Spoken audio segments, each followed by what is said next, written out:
Brilliance Audio presents the unabridged recording of The House That Jack Built by Ed McBain, performed by Luke Daniels.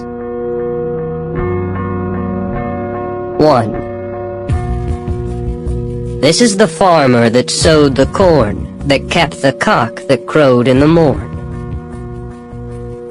Matthew wondered what he was doing here. I'm an attorney, he thought. Why am I lying here in the rain? Listen, Warren whispered. Matthew listened. He could hear the sound of angry waves pounding in against the beach. He could hear the rattling of palm fronds on the sharp wind. He could hear the rustle of sea oats along the shore. Nothing else. Didn't you hear something? Warren whispered. No, Matthew whispered. They kept watching the house. They were lying behind a huge sea grape on the side of the house facing the water. A cold drizzle pattered onto the broad leaves of the plant. The sand under them was cold and wet. The wind kept blowing in fiercely off the water. This was the 3rd day of February.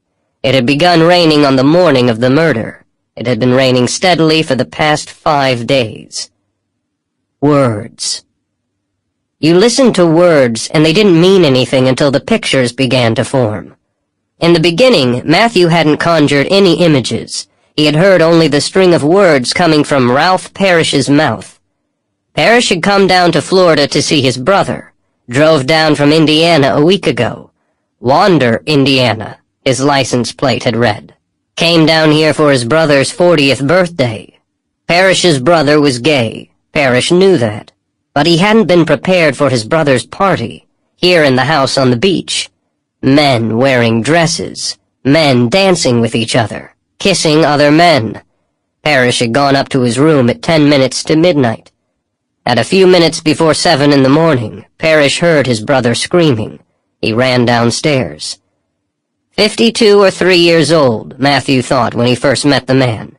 Hair graying at the temples, a somewhat bulbous nose, a thin-lipped mouth, broad shoulders that made the denim jailhouse clothing appear far too tight. An Indiana farmer who should have felt right at home here in Colusa, where so many Midwesterners now made their homes.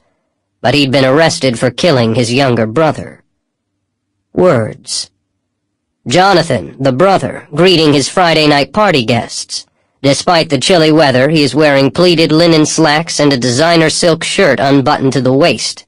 Ornate gold crucifix on a thick gold chain. Sample complete. Ready to continue?